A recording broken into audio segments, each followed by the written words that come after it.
ఈ మధ్య కాలంలో కల్తీ మద్యం తాగి ఆంధ్రప్రదేశ్‌లో అనేక మంది చనిపోవడం జరిగింది. అయితే ఆ సంఘటన టీడీపీ ప్రభుత్వం మీద పెద్ద దుమారమే రేపింది. అందుకే చంద్రబాబు గారు ఒక కొత్త యాప్‌ను క్రియేట్ చేశారు. ఆ యాప్ ద్వారా నాణ్యమైన, నిఖార్సైన మద్యం తాగి తూలిపోండహో అనుకుంటూ ఒక యాప్‌ను క్రియేట్ చేశారు.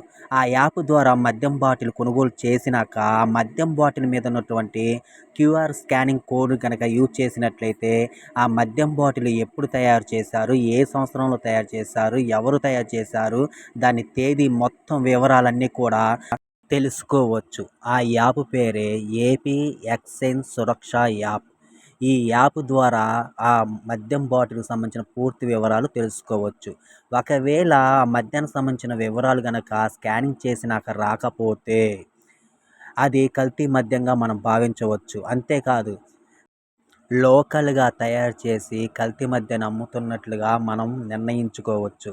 అప్పుడు మనం ఏం చేయాలంటే వెంటనే 14405కి గనక కాల్ చేసినట్టయితే వెంటనే ప్రభుత్వం తగు చర్యలు తీసుకుంటుంది. ఆ ప్రాంతంలో కల్తీ మద్యం అనేది అమ్మకుండా చేస్తుంది. ఈ మద్యం ప్రియుల కోసం ఏర్పాటు చేసిన యాప్ గురించి మీ అభిప్రాయాన్ని కామెంట్ రూపంలో తెలియచేయండి. జై హింద్.